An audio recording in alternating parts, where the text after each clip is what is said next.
जब देखो तुम होते हो और तुम्हारी किताबें। कुछ टाइम तफरीह वगैरह के लिए भी निकाल लिया करो। I am sorry miss Shahida, मैं गरीब माँ का बेटा हूँ, मैं तफरीह अफोर्ड नहीं कर सकता। मुझे तुमसे मोहब्बत है Yusuf. I am sorry Shahida, आप किसी गलतफहमी में न पड़े। अब मेरे दिल के किसी खाने में मोहब्बत का नाम नहीं समा सकता। लेकिन क्यों? बस यूं ही, अब कोई और जख्म खाने का हौसला नहीं है। और फिर मैं यूं भी तो आपके काबिल नहीं हूं ना। अल्लाह ले। और शौकत कैसे आए यार? मैं पैदल आया हूँ यार ये लड़की यकीनन मेरा पता पूछने आई होगी। यार मैं क्या करूं, एक क्षमा लाख परवाने, मैं किस किस के दूल दिन, तुम ही बताओ दीवाने। अच्छा अगर तुम अब आ गए हो ना तो बोर नहीं करो। अच्छा अगर माँ को जो पता चल गया। अरे माँ, अरे तुम्हारी माँ पर मुझे तुम्हारी ही माँ याद आ गई है, जिसका लेटर कई दिनों से मेरी जेब में पड़ा हुआ और तुझे बताना ही भूल गया। ये पढ़ो यार।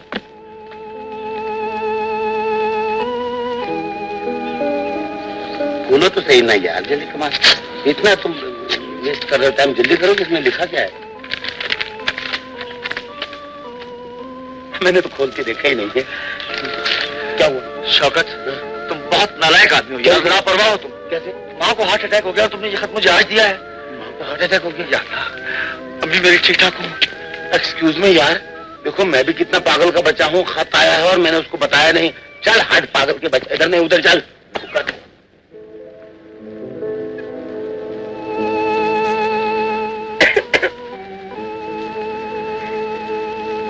आज तारीख क्या है बेटा? 12 तारीख है अम्मा। परवरदिगार मेरे वाले की लाज रख लेना। यूसुफ, यूसुफ मेरे बच्चे, तू बगैर बताए आ गया। माँ, आपकी तबीयत कैसी है अब? मैं बिल्कुल ठीक हूँ बेटे। छुपाओ नहीं माँ, मुझे शब्बो ने सब कुछ खत में लिख दिया था। शब्बो, माँ को किसी डॉक्टर को दिखाया ना? डॉक्टर अभी दवा देकर गया। तो यूं ही परेशान होकर आ गया यूसुफ। शब्बो की शादी का मसला है तो वो ठीक हो जाएगा। मैं बरकत भाई से कुछ रोज की मोहलत मांग लूंगी। हर जिम्मेदारी आप ही की नहीं है माँ, कुछ मेरा भी तो फर्ज है। वक्त ने अगर बरकत मामू को जमाना साज बना दिया है तो कोई बात नहीं। उन्होंने अपने बेटे की कीमत 20,000 रुपए ठहराई है तो यूं ही सही माँ, मगर मैं अपनी बहन को दुनिया वालों के सामने रुसवाई का तमाशा नहीं बनने दूंगा। ये शादी जरूर होगी माँ। मगर बेटे, सेठ साहब ने मजीद रुपए देने से इनकार कर दिया है। मैं सब समझता हूँ माँ, मैं सब समझता हूँ। इतना बड़ा मकान सिर्फ 20,000 रुपए में गिरवी पड़ा है और सेठ इलियास वो कहता है कि रकम पर इतना सूद हो गया है, मकान बेचकर भी हम अदा न कर सकेंगे। मैं दौलत के इन झूठे ठेकेदारों को खूब समझता हूँ। आप घबराए नहीं माँ, सब ठीक हो जाएगा। मैं अंदर आ सकता हूँ सेठ साहब? तुम क्या बाहर चौकीदार नहीं है? चौकीदार तो चोरों के लिए होते हैं सेठ साहब, मैं आपके लिए बेगाना तो नहीं। किस लिए आए? एक मजबूरी आन पड़ी है सेठ साहब, मुझे बहन की शादी के लिए कुछ रुपया खर्च चाहिए। इसके लिए मैं हर किस्म का कागज आपको लिख के देने के लिए तैयार हूँ। मैं तुम्हारी माँ को इनकार कर चुका हूँ यूसुफ, फिर तुम किस लिए आए? इस सवाल का जवाब मेरी वो मजबूरी दे सकती है जो मुझे सवाल बनाकर यहाँ तक ले आई है सेठ साहब। आप दौलतमंद हैं, इसलिए आपको यह एहसास कभी नहीं होगा कि एक गरीब भाई के लिए बहन की शादी का मसला कितना अहम होता है। हाँ होता होगा, मगर मैं कुछ नहीं कर सकता। खुदा के लिए सेठ साहब ऐसा न करिए, आपके लिए 20,000 रुपए की कोई हैसियत नहीं है। तो मैंने रुपया इसलिए तो जोड़कर नहीं रखा कि कर्जों में बांटता फिरूं। दादा कोई और घर देखो। कर्ज मांगने आया हूँ सेठ साहब, भीख लेने नहीं आया। सवाल इज्जत का आन पड़ा है, वरना यूं कभी हाथ ना फैलाता। आपको ये रकम देनी पड़ेगी सेठ साहब। तुम मुझे धमकी दे रहे हो? मैं धमकी नहीं दे रहा हूँ सेठ साहब, आपको अपनी मजबूरी बता रहा हूँ। जरूरत शदीद है और वक्त बहुत कम है सेठ साहब, खुदा के लिए इनकार ना कीजिएगा। मैं आपकी एक एक पाई चुका दूंगा, चाहे इसके लिए मुझे अपनी जिंदगी क्यों ना बेचनी पड़े। अगर तुम इतने ही मजबूर होकर आए हो तो सिर्फ एक सूरत है। जल्दी बताइए सेठ साहब, मुझे आपकी हर शर्त मंजूर है। सिर्फ 20,000 रुपए की।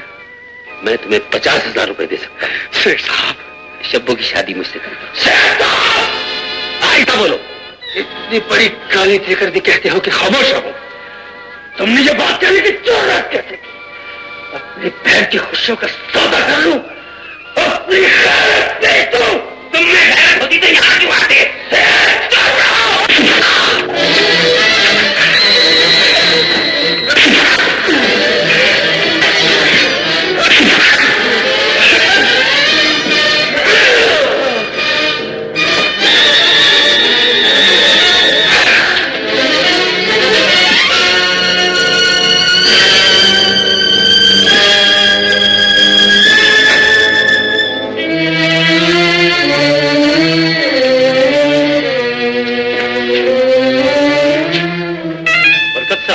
क्या ख्याल है, निकाह की रस्म शुरू की जाए?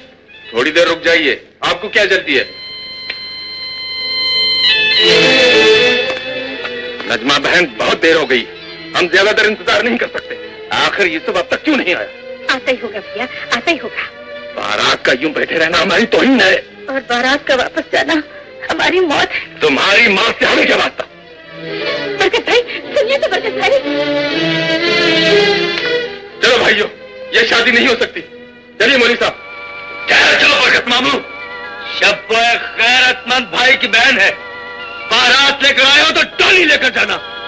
मैंने तुम्हारी शर्त पूरी कर दी है। ये लो रकम। यूसुफ, तुम तो वादे के बड़े पाबंद निकले। कितनी है? तुम्हारे मुतालबे से कम नहीं है मामू। निकाह शुरू कीजिए मौलवी साहब। हाँ हाँ, बिस्मिल्लाह कीजिए, बिस्मिल्लाह कीजिए। औज़ु बिल्लाहि मिनश शैतानिर रजीम, बिस्मिल्लाहिर रहमानिर रहीम।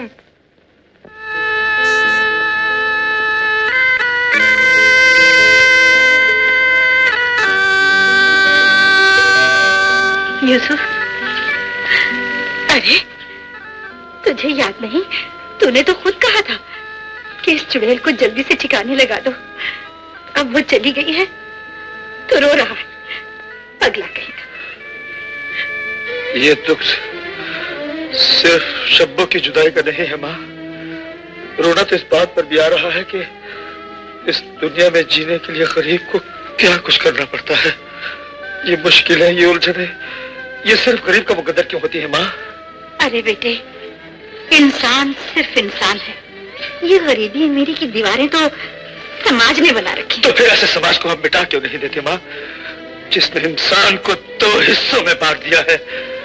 अरे छोड़ इन बातों को बेटे, तू किन उलझनों में पड़ गया है? मुझे ये बता, तूने रुपयों का बंदोबस्त कहाँ से किया था?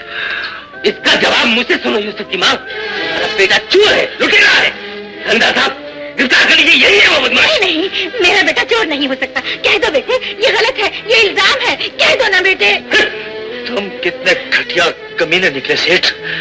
मैं अगर चोर होता तो तुम्हारी नोटों से भरी हुई तिजोरी खाली कर देता, लेकिन मैंने अपनी जरूरत के लिए नोट निकाले थे। हमारा इतना बड़ा मकान तुम्हारे पास गिरवी पड़ा है, तुम्हारी रकम तुम्हें वापस मिल जाती, फिर तुम पुलिस लेकर क्यों आ गए? तुम्हें तुम्हारी गुस्ताखी की सजा दिलाने के लिए। ये क्यों नहीं कहते कि तुम दौलत के सहारे पर एक गरीब माँ के अरमानों का खून करने आए हो, उससे उसका बेटा छीनने आए हो? तुम कितने मक्कार आदमी हो सेठ। देख रहे थे साहब, कैसी कैसी की तरह जबान चल रही है। थाने ले चलिए, सारा गुरु ढीला हो जाएगा। हाँ, मुझे ले चलिए थाने, लगा लीजिए मदद करी।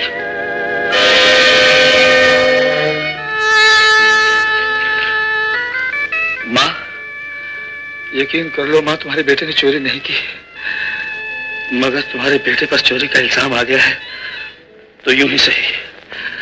घबराना नहीं माँ, मैं जल्द वापस आ जाऊंगा, मैं जल्द वापस आ जाऊंगा। माँ, माँ, नहीं माँ, नहीं।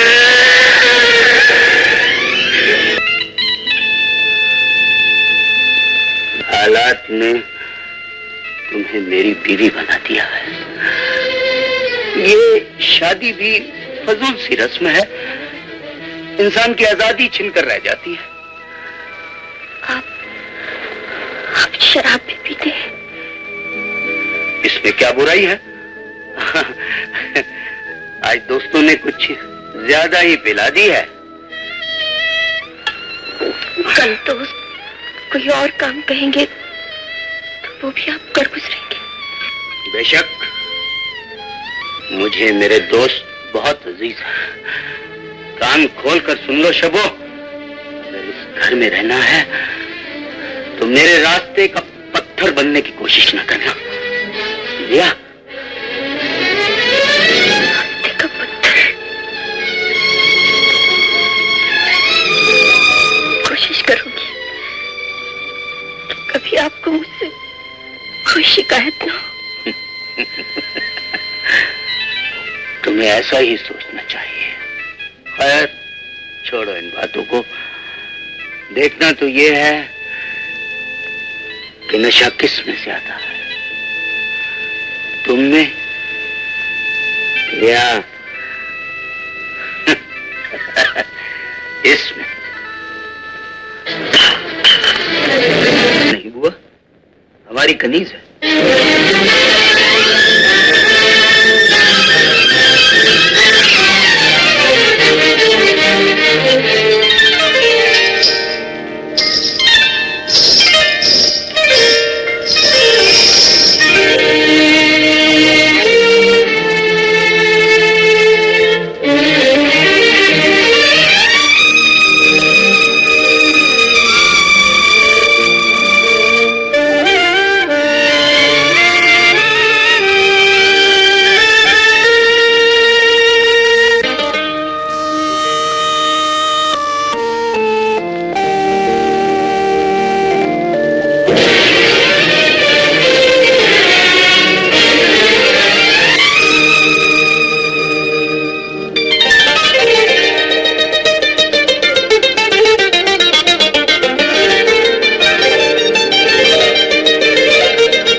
बच्ची तो बहुत प्यारी हुई है।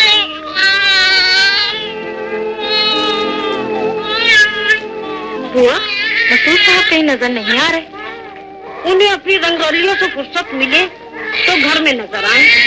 ये बड़ी अफसोसनाक बात है बुआ। इन दिनों तो उन्हें खास तौर पर अपनी बेगम की दिलजोई करनी चाहिए थी। क्या कहूँ डॉक्टर साहब, ये बेचारी हर वक्त इसी गम में डूबी रहती है।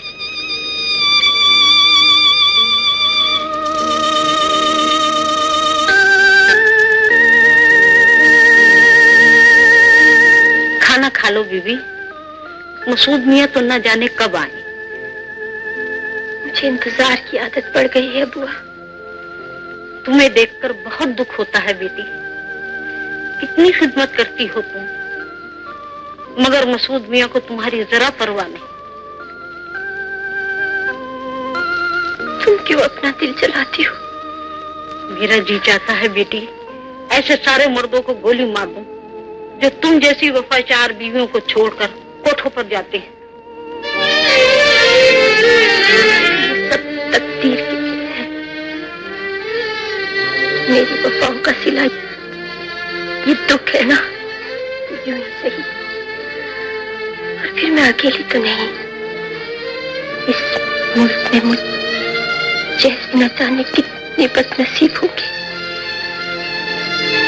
बहरहाल वक्त का काम गुजरना है, गुजर जाएगा।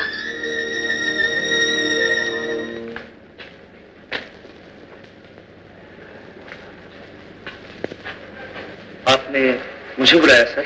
हाँ यूसुफ, तुम्हारी कैद की मुद्दत खत्म हो गई। मुझे तुम्हारी रिहाई की बहुत खुशी है। Thank you sir. और मुझे उम्मीद है यूसुफ कि तुम आइंदा ऐसा कोई काम नहीं करोगे जिसके लिए तुम्हें फिर यहाँ आना पड़े। जिंदा रहने के लिए हर सितम झेलना पड़ता है। तुम नौजवान हो, पढ़े लिखे हो, मेहनत और लगन से काम करो। अपने लिए जिंदगी को सजा बनाने का क्या फायदा? क्या समझे? ठीक है सर, मैं कोशिश करूंगा। अब मुझे इजाजत है। ठीक है, तुम जा सकते हो।